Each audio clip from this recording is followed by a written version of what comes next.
bem-vindos, irmãos, a esta celebração da nossa fé. Pelo batismo, pertencemos ao povo de Deus, a Igreja de Cristo. Isto exige de nós, como escutaremos no Evangelho de hoje, uma ruptura com o passado, como aconteceu com os primeiros discípulos de Jesus. Deixaram tudo e de pescadores de peixes passaram a ser pescadores de homens.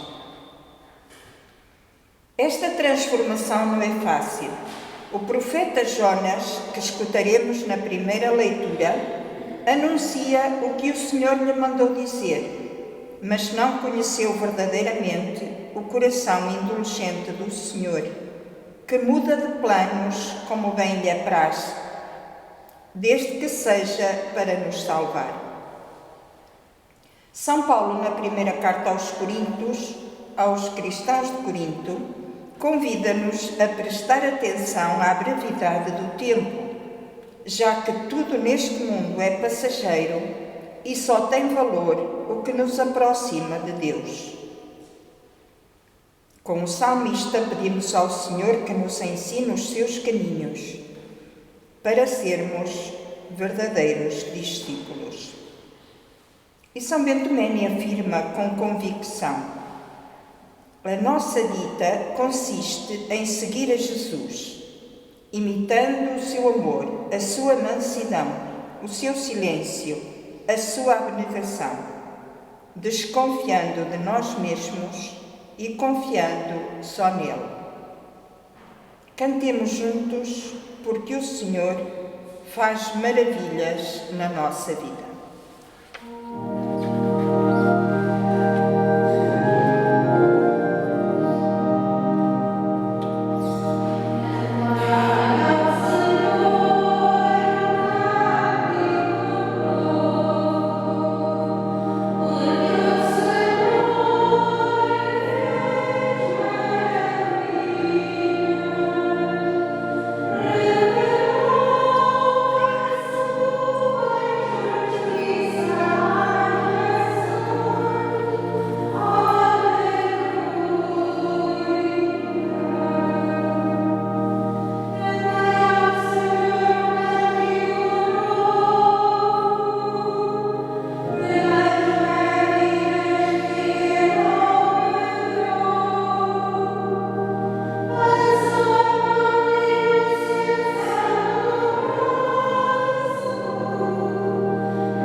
Daí que hoje, ao celebrarmos o Domingo da Palavra, que foi instituído pelo Papa Francisco, vamos procurar ouvir a Palavra de Deus, como fazemos muitas vezes, mas para que a Palavra de Deus ganhe carne, rosto e seja uma experiência na vida de cada um de nós. Uma das coisas que a Palavra de Deus faz é pôr a casa em ordem. Vamos então deixar que a graça de Deus e a memória da Palavra que escutamos purifique e liberte o nosso coração.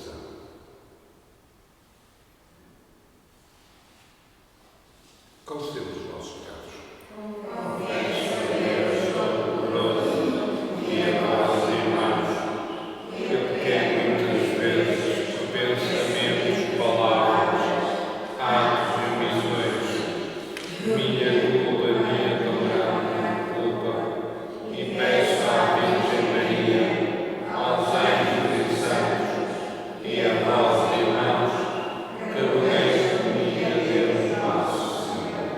Deus Todo-Poderoso tenha compaixão de nós, perdoa os nossos pecados e nos conduz à vida eterna.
Glória a Deus nas alturas.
Deus Todo-Poderoso e Eterno, dirigi a nossa vida segundo a vossa vontade, para que mereçamos produzir abundantes frutos de boas obras.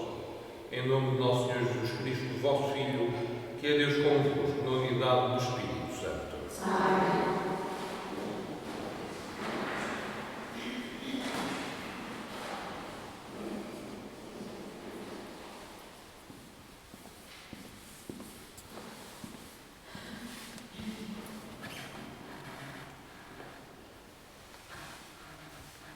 Leitura da profecia de Jonas. A palavra do Senhor foi dirigida a Jonas nos seguintes termos: Levanta-te, vai à grande cidade de Nínive e apregoa nela a mensagem que eu te direi. Jonas levantou-se e foi a Nínive, conforme a palavra do Senhor. Nínive era uma grande cidade aos olhos de Deus. Levava 3 dias a atravessar. Jonas entrou na cidade, caminhou durante um dia e começou a pregar nestes termos: Daqui a 40 dias, Nínive será destruída. Os habitantes de Nínive acreditaram em Deus, proclamaram um jejum e revestiram-se de casaco, desde o maior ao mais pequeno. Revestiram-se de saco, desde o maior ao mais pequeno. Quando Deus viu as suas obras e como se convertiam do seu mau caminho, desistiu do castigo com que ameaçara e não executou. Palavra do Senhor.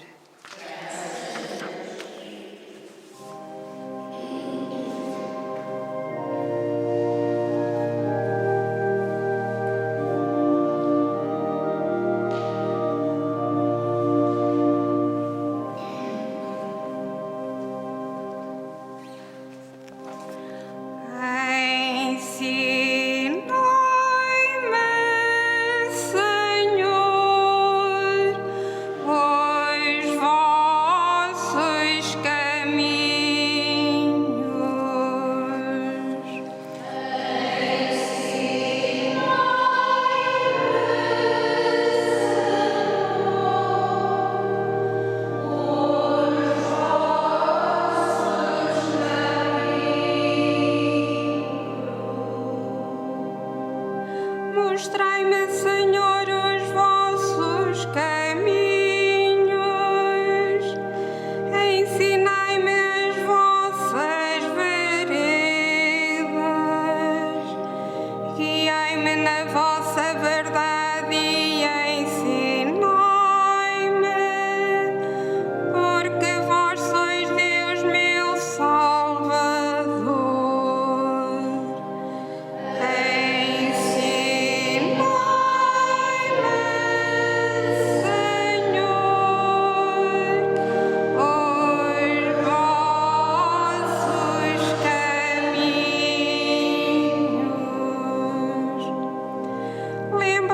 Senhor, das vossas misericórdias, porque vós sois Deus, meu Salvador. Lembrai-vos de mim segundo a vossa clemência, por causa da vossa bondade, Senhor.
Leitura da primeira epístola do apóstolo São Paulo aos Coríntios. O que tenho a dizer-vos, irmãos, é que o tempo é breve.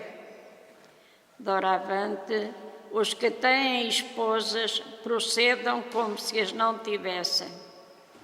Os que choram como se não chorassem. Os que andam alegres como se não andassem. Os que compram como se não possuíssem. Os que utilizam este mundo como se realmente não o utilizassem. De facto, o cenário deste mundo é passageiro. Palavra do Senhor.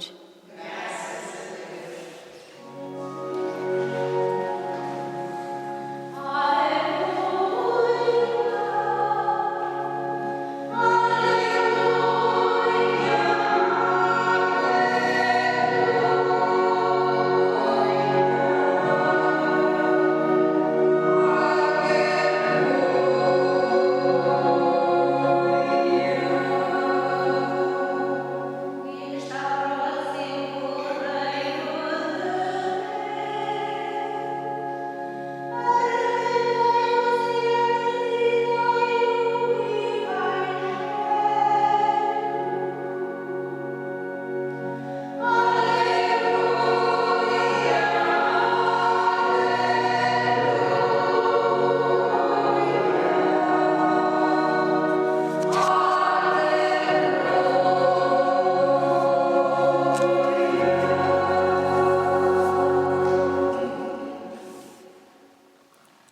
esteja convosco.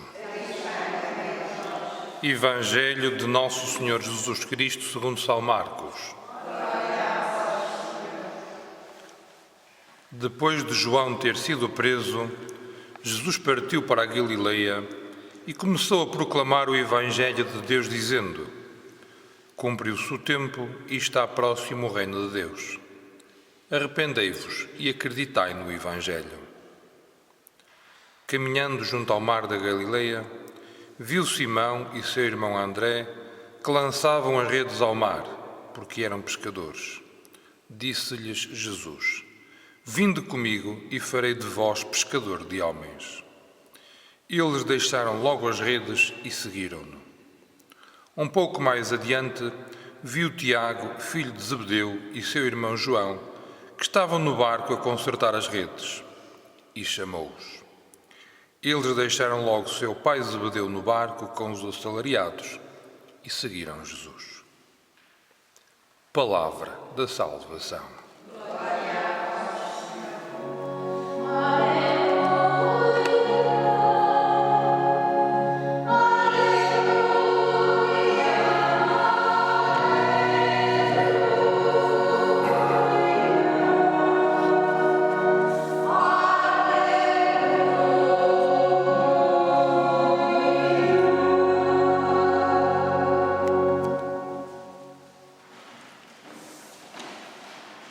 Estamos a celebrar a Eucaristia de domingo, como fazemos todos os domingos, e o fazemos-lo com o sentimento de que estamos a dar graças a Deus, Eucaristia. Ora, isso provoca em nós, certamente, alegria e júbilo. Mas fazemos-lo também com um travo agridoce, que é o facto de sabermos que hoje, ou a partir de hoje, melhor, a partir de ontem, da missa vespertina, as nossas comunidades paroquiais e outras comunidades deixam de ter missa aberta ao público, o que faz com que muitos dos nossos irmãos na fé se vejam privados da celebração da Eucaristia, o que não deixa de ser complicado e para a nossa vida de fé algo traumatizante. Por isso, estamos tristes, não só porque as pessoas assistidas aqui na Casa de Saúde hoje também não participam da Eucaristia, mas porque todos nós, como Igreja, estamos neste momento de, digamos assim, de dor, de sofrimento, como todo o mundo, graças ao pandemónio do Covid-19. E no meio deste contexto, somos convidados a celebrar o Domingo da Palavra de Deus. E, em bom rigor, eu atrevo-me a dizer que foi providencial. Foi providencial. Se calhar temos que fazer nós a experiência que o povo hebreu, ou seja, que os judeus fizeram, quando eles se viram privados do templo, que foi destruído, fixaram-se apenas, não no culto, mas na escuta e comentário da palavra de Deus, na sinagoga.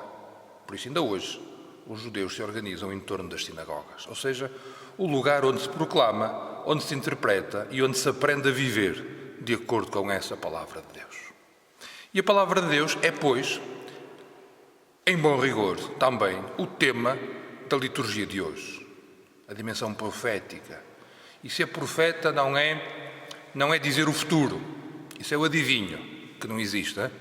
O profeta, no sentido cristão, no sentido religioso, é aquele que percebe, interpreta, diz a vontade de Deus. Isso é que é ser profeta. Ser profeta é dizer a vontade de Deus. Isso implica discerni-la, implica compreendê-la. Claro está, ao discernir e ao compreender, está-se a viver essa vontade e por isso o profeta é profeta pelo que diz, mas sobretudo pela forma como vive. E o profeta, como aquele que anuncia a palavra de Deus e o efeito da palavra de Deus, é, digamos assim, ironicamente comentado na primeira leitura da profecia de Jonas. Nós de Jonas, se calhar, conhecemos mais aquela história em que ele teve 3 dias lá na barriga da baleia, não é? Ou do cetáceo, consoante a tradução da Bíblia que nós usarmos. Mas o Jonas é este pregador, que vai a Nínive, a capital do Império da Babilónia, a capital do Império do Mal, Se havia sítio mais identificado com o mal, era este, Nínive. E não era um sítio pequeno, era um sítio grande, era uma cidade muito grande. Demorava 3 dias a atravessar. Imaginai o que é, ainda que sendo andar a pé, 3 dias anda-se muito. Imaginai a magnitude desta cidade. Uma cidade grande, cheia de pecadores, onde a palavra de Deus nunca tinha sido anunciada e onde Deus iria mandar o seu castigo. Claro está que estamos a entender ainda um texto do Antigo Testamento, onde a visão de Deus é uma visão deformada, é uma visão ainda limitada, digamos assim, por isso entende-se Deus um bocado como entendemos os seres humanos. E nesta terra da perdição, grande e hostil, Jonas começa a fazer a sua pregação, a sua denúncia, a dizer a vontade de Deus. E eles, ao fim do primeiro dia, começaram a fazer penitência, a vestir-se de sacos de cinza, ou seja, a ter sinais exteriores de que a palavra de Deus surtia efeito no seu coração. Reparai a ironia. Aquilo era a maior das perdições. E num terço da pregação, ou seja, em vez de pregar a cidade toda, só pregou durante um dia, portanto, um terço, todos se converteram. Logo converteram-se pela pregação de Jonas e porque viram o resultado daqueles que, ouvindo a pregação de Jonas, também se converteram. Ora, isto é uma ironia finíssima àqueles que somos destinatários da palavra de Deus desde sempre. A gente às vezes olha para os judeus, mas nós estamos igual. Ouvimos e a palavra de Deus não surte efeito. Porque se calhar a gente não ouve. Basta ver. Eu estou convencido que nós temos palavras a mais. Texto a mais. Por isso já não temos capacidade de ouvir. Basta ver se no fim de uma celebração, se fizermos uma entrevista às pessoas que saem da igreja, hoje não dá porque não há gente, mas numa assembleia normal, e lhe perguntarmos de que é que fala a primeira, a segunda leitura ou o Evangelho, já não se lembra. Eu falo por mim. Se eu não ler as leituras antes, depois ao ouvi-las na liturgia, não retenho. Porque nós estamos, deixem-me usar a expressão, saturados de palavras. E pode parecer, então, que a palavra de Deus está em excesso, que a palavra de Deus está, vou dizer, a mais. A palavra de Deus não está a mais. Só que a palavra não é para ser sabida, é para ser vivida. Daí que na Verbum Domini, o Papa Bento XVI diz que a liturgia é o lugar privilegiado para escutarmos a palavra de Deus. Porquê? Porque aí ela não só é ouvida com a inteligência, mas é sobretudo saboreada com o coração e gera vontade de que ela seja vida, de que ela ganhe corpo, que ela ganhe carne na nossa vida e nas nossas comunidades. A palavra de Deus, e aí estou a bater também a mão no meu peito, só é excessiva, só está a mais quando ouvimos e não a procuramos pôr em prática. E é esse ouvir e pôr em prática que caracteriza todos aqueles que somos ouvintes da palavra, aqueles que ouvimos a palavra de Deus e a pomos em prática, aqueles que somos profetas. E o ser profeta mais não é do que concretizar no hoje isto que Jesus Cristo disse no início da sua pregação pública. Aliás, o texto 2 do Evangelho mostra-nos o início da pregação de Jesus. E o início é como que o sumário. Aqui está tudo. Cumpriu-se o tempo e está próximo o reino de Deus. Arrependei-vos e acreditai no Evangelho. Cumpriu-se o tempo. Depois de Cristo, em termos de salvação, não podemos, nem é lícito esperar mais nada, porque não vem mais nada. Não vale a pena esperar outra coisa. É como quando temos uma árvore com frutos. O fruto chega a um certo ponto de maturação que nós dizemos, eu vou tirá-lo, porque se ficar na árvore não ganha mais nada. não beneficia mais em estar mais tempo preso na árvore. Não beneficia. Por isso não vale a pena esperar mais, porque nada mais há de vir. O tempo está próximo. Ou seja, cumpriu-se o tempo. A plenitude da salvação já chegou. Por isso então é que o São Paulo, na segunda leitura, estava com esta ansiedade. De facto, o cenário deste mundo é passageiro. Ou seja, os que têm esposa procedem como se não tivessem, e os que choram como se não chorassem. Porque este texto do São Paulo é daquela fase inicial da sua pregação, em que ele próprio estava convencido que a segunda vinda de Cristo seria naquela geração. Ou seja, os que estavam vivos não iriam morrer antes de vir Jesus Cristo de forma definitiva. Pensavam assim, mas São Paulo evoluiu, como a Igreja toda evoluiu, pois percebemos que a geração dos que procuram o Senhor, como nós cantamos muitas vezes, a vinda de Deus não é algo que acontece para todos de uma vez, mas é algo que vai acontecendo na vida de cada um de nós e que se cumpre em todos no fim dos tempos. Por isso, este cumpriu-se o tempo e está próximo o reino de Deus, segue, arrependei-vos e acreditai no Evangelho. Portanto, este arrepender-se de cada um de nós e acreditar no Evangelho é o que medeia a proximidade do reino e a sua consumação. Por isso, este logo e este já mostra a urgência, não mostra o facto empírico. Mostra que é urgente converter-se, mas nós até por experiência sabemos que demora uma vida. E nem sempre é linear. Às vezes, em vez de nos converter, desconvertemo-nos. Por isso é que é necessário recomeçar e estar atento. Arrependei-vos e acreditai, porque o reino de Deus está próximo. E como é que eu vou ver o reino de Deus? Que óculos é que eu devo usar que me ajude a identificar o reino de Deus? Esses óculos, esses critérios de leitura, essa capacidade de identificar a presença do reino e de identificar os caminhos favoráveis para que ele venha e se realize em cada um de nós e nas nossas comunidades, é a palavra de Deus.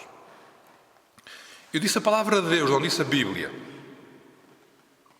É a Bíblia, vivida numa comunidade, entendida de acordo com a tradição dessa mesma comunidade cristã. Por isso é que já desde nós sabemos que palavra de Deus é escritura e tradição. Não é só escritura, é escritura e tradição.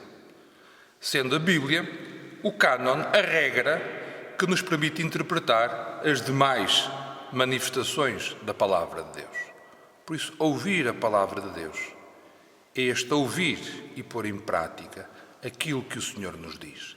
E ouvir e pôr em prática aquilo que o Senhor nos diz é que nos permite compreender a sua vontade e os seus planos para cada um de nós. A segunda leitura que ouvimos hoje de São Paulo aos Coríntios, não no excerto que nós lemos, mas na parte que está antes, é muito elucidativa a este respeito. Este capítulo 7 da primeira carta aos Coríntios é, digamos assim, como nós fazemos no final dos semestres. É uma aula para tirar dúvidas, no caso concreto, aos habitantes de Corinto. Eles tinham muitas dúvidas. E uma das dúvidas que lá havia, até pelo ambiente cultural em que eles viviam, que é muito próximo ao de hoje, era o valor do matrimónio. O valor da relação entre homens e mulheres. Relação afetiva, claro está, entre homens e mulheres. E ele diz, a este propósito, não tenho nenhum preceito para vos dar. Ou seja, a este propósito, Jesus Cristo não disse nada. Contudo, dou-vos a minha opinião. Portanto, é a opinião de Paulo. O que quer dizer com isto? Há muitas coisas da nossa vida sobre as quais Jesus Cristo não disse uma palavra. Estamos numa casa de saúde, onde temos uma grande preocupação ética. O que é que Jesus Cristo disse? Escreveu? Não escreveu nada. O que é que ele disse sobre bioética? Então fazemos o que nos apetece? Sim, se o que nos apetecer estiver de acordo com a nossa experiência de relação com Deus. O que quer dizer com isto? A revelação que Deus faz à humanidade precisa que a comunidade dos crentes a viva, a saboreie a relacione com os factos concretos do dia a dia para que ela possa mostrar o sentido profundo dos acontecimentos. E aqui é que nós entramos, nós cristãos. Se nós cristãos não vivermos a palavra de Deus, aquilo que ela diz fica cristalizado num determinado momento da história, não se atualiza, não é vida, por isso não gera vida, por isso não cumpre a sua missão. Eu atrevo-me a dizer que nós precisamos de viver a palavra de Deus para que a palavra de Deus possa ser anunciada. Se calhar, e daí a importância do domingo da palavra, se calhar porque nós entendemos a palavra de nós, igreja, entendemos a palavra de Deus apenas como um conjunto de verdades que há que se saber, esse conjunto de verdades cristaliza e em vez de ser doutrina, é ideologia. Em vez de ser vida, é prisão. E por isso, em vez de ser uma palavra que anuncia a boa nova da salvação, é uma palavra que escraviza, que amesquinha, que desumaniza. Por isso, e bem, muitas pessoas não se interessam por Jesus Cristo. Ao passo que se nós olharmos a palavra de Deus como aquele fermento que permite planificar a nossa vida, que permite compreender a nossa experiência e a nossa existência, que permite, no meio das maiores calamidades, manter um sinal de esperança e um sinal de alegria, mesmo quando tudo à nossa volta nos fala de dor e de sofrimento, então essa palavra é viva e eficaz. É viva porque nos gera vida e é eficaz porque consegue efetivamente ser transportadora de uma boa nova de salvação. Às vezes podemos parecer um bocado malucos quando dizemos isto, mas ainda ouvíamos ontem ou antes de ontem que os familiares de Jesus Cristo iam buscá-lo porque ele andava assim um bocado fora de si. Fora de si é maneira simpática de dizer que andava um bocado amalucado. Mas recordais depois o que é que Jesus Cristo disse depois de terem constatado que ele andava assim um bocado fora de si? Minha mãe e meus irmãos são aqueles que ouvem a palavra de Deus e a põem em prática. Por isso, ser irmão e irmã de Jesus Cristo é ouvir a sua palavra e pô-la em prática. Porque a palavra eterna, que é o Verbo, para que nós a compreendêssemos, assumiu a nossa condição humana. E o Verbo encarnou e habitou entre nós. Só quando a palavra de Deus encarna e habita entre nós, é que nós efetivamente a podemos compreender.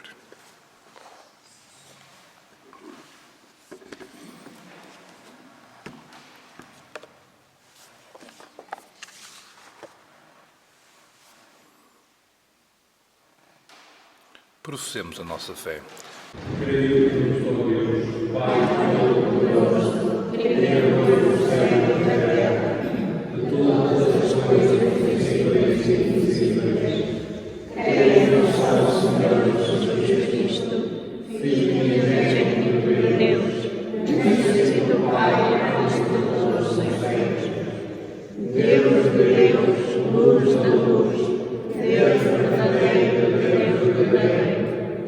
Já não criado, consubstancial ao Pai, por ele todas as coisas foram feitas, e por nós homens e para nossa salvação, desceu do céu, encarnou pelo Espírito Santo, no seio da Virgem Maria e se fez homem, também por nós foi crucificado, sob Pôncio Pilatos, padeceu e foi explorado, ressuscitou ao terceiro dia conforme as Escrituras e subiu ao céu, onde está sentado à direita do Pai. De novo há de vir em sua glória para julgar os vivos e os mortos, e o seu reino não terá fim. Creio no Espírito Santo, Senhor que dá a vida, e procede do Pai e do Filho, e como o Pai e o Filho é adorado e glorificado. Ele falou pelos profetas.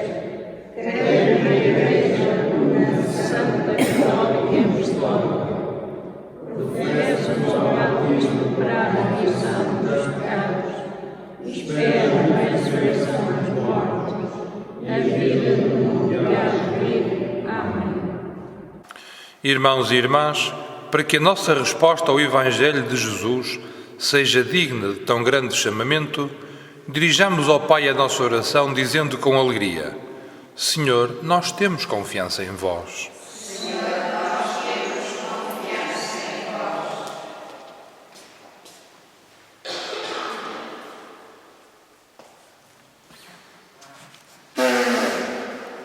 Pelo Papa Francisco, pelos bispos, presbíteros e diáconos, para que, seguindo o caminho da fé, irradiem confiança, alegria e disponibilidade, oremos. Pelos jovens da nossa Diocese, que sentem o chamamento de Jesus, para que escutem a sua voz e o sigam, oremos. Pelos responsáveis das nações e em todo o mundo, para que descubram no Evangelho de Cristo o alicerce firme da justiça e da paz, oremos.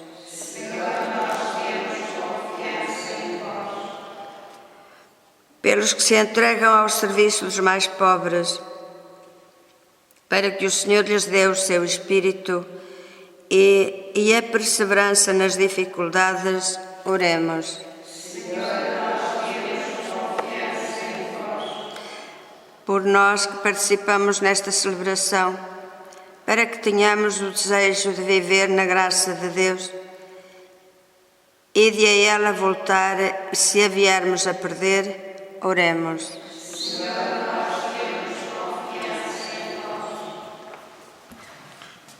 Senhor, pela boca do vosso Filho disseste que o tempo se cumpriu e está próximo o reino de Deus.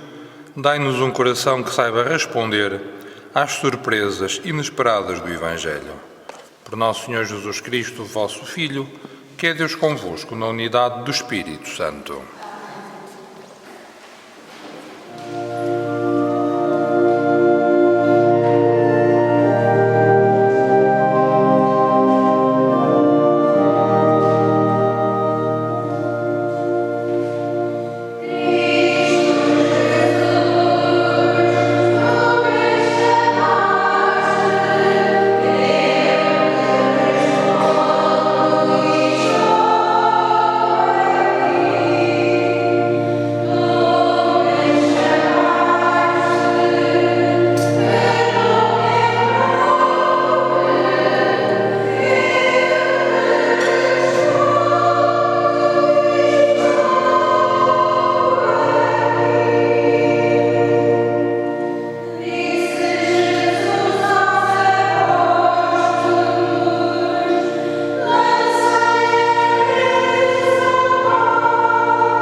Aceitai benignamente, Senhor, e santificai os nossos dons, a fim de que se tornem para nós fonte de salvação. Por nosso Senhor Jesus Cristo, vosso Filho, que é Deus convosco, na unidade do Espírito Santo. Amém. O Senhor esteja convosco. Corações ao alto. Demos graças ao Senhor nosso Deus. É nosso dever, é nossa salvação. Senhor, Pai Santo, Deus eterno e omnipotente, é verdadeiramente nosso dever, é nossa salvação dar-vos graças sempre em toda a parte, por Cristo nosso Senhor. Nascendo da Virgem Maria, ele renovou a antiga condição humana. Com a sua morte, destruiu os nossos pecados. Com a sua ressurreição, conduziu-nos à vida eterna. E na sua ascensão, abriu-nos as portas do céu. Por isso, com os anjos e os santos, proclamamos a vossa glória, cantando numa só voz.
Santificai estes dons, derramando sobre eles o vosso Espírito, de modo que se convertam para nós no corpo e sangue de nosso Senhor Jesus Cristo. Na hora em que ele se entregava para voluntariamente sofrer a morte, tomou o pão e, dando graças, partiu e deu aos seus discípulos, dizendo: Tomai todos e comei. Isto é o meu corpo, que será entregue por vós.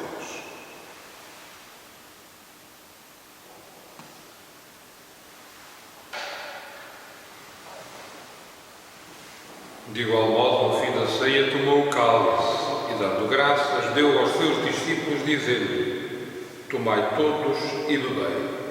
Este é o cálice do meu sangue, o sangue da nova e eterna aliança, que será derramado por vós e por todos para a remissão dos pecados. Fazei isto em memória de mim.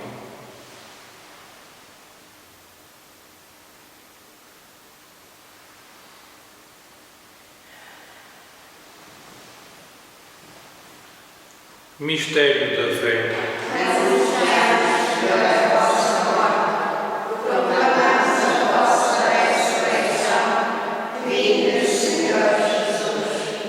Celebrando agora, Senhor, o memorial da morte e ressurreição do vosso Filho, nós vos oferecemos o pão da vida e o cálice da salvação, e vos damos graças por nos admitistes à vossa presença para vos servir nestes santos mistérios. Humildemente vos suplicamos que, participando no corpo e sangue de Cristo, sejamos reunidos pelo Espírito Santo num só. Lembrai-vos, Senhor, da vossa Igreja dispersa por toda a terra e tornai-a perfeita na caridade, em comunhão com o Papa Francisco, o nosso Arcebispo Jorge e todos aqueles que estão ao serviço do vosso povo. Lembrai-vos também dos nossos irmãos que adormeceram na esperança da ressurreição e de todos aqueles que, na vossa misericórdia, partiram deste mundo. Admiti-os na luz da vossa presença. Tende misericórdia de nosso Senhor e dai-nos a graça de participar na vida eterna, com a Virgem Maria, Mãe de Deus, os bem-aventurados apóstolos e todos os santos, que desde o princípio do mundo viveram na vossa amizade, para cantarmos os vossos louvores, por Jesus Cristo, o vosso Filho. Por Cristo, com Cristo e em Cristo, a vós, Deus Pai Todo-Poderoso, na unidade do Espírito Santo, toda a honra e toda a glória, agora e para sempre. Amém. Fiéis aos ensinamentos do Salvador, ousamos dizer: Pai nosso, que estais no céu, santificado seja o vosso nome. Venha a nós o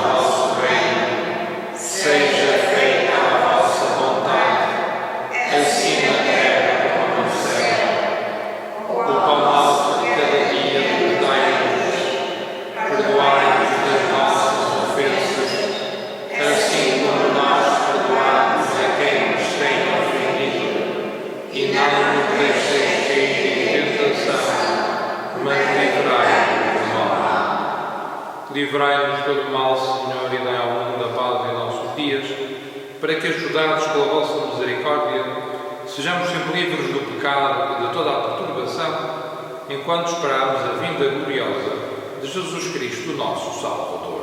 Vosso é o reino, o reino e a glória para sempre. Senhor Jesus Cristo, que disseste aos vossos apóstolos, deixe-vos a paz, dou-vos a minha paz, não olheis aos nossos pecados, mas à fé da vossa Igreja, e dai-lhe a união e a paz segundo a vossa vontade. Vós que sois Deus como o Pai, na unidade do Espírito Santo. Amém.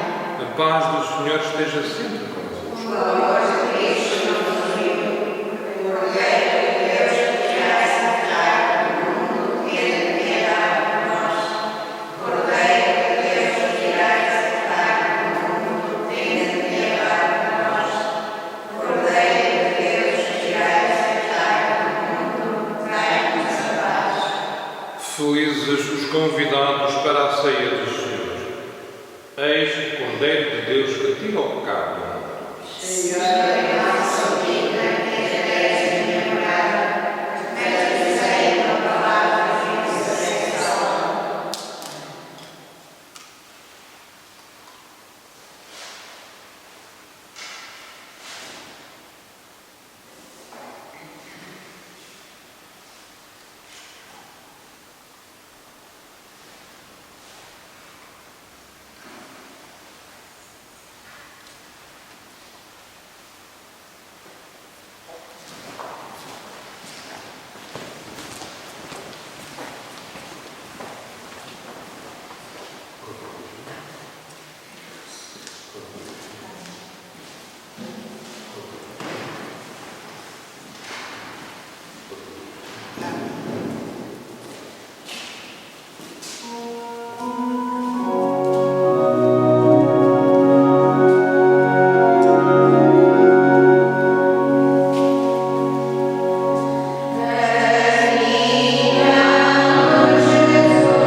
Deus omnipotente, nós vos pedimos que, tendo sido vivificados pela vossa graça, nos alegremos sempre nestes dons sagrados. Por nosso Senhor Jesus Cristo, vosso Filho, que é Deus convosco, na unidade do Espírito Santo. Amém. O Senhor esteja convosco. Ele está no meio de nós. Abençoe-vos o Deus Todo-Poderoso, Pai, Filho e Espírito Santo. Amém. Procurando ouvir a palavra de Deus com atenção, discerni-la no nosso coração e deixar que ela suscite em nós atitudes e gestos concretos, e em paz, que o Senhor nos acompanhe. Graças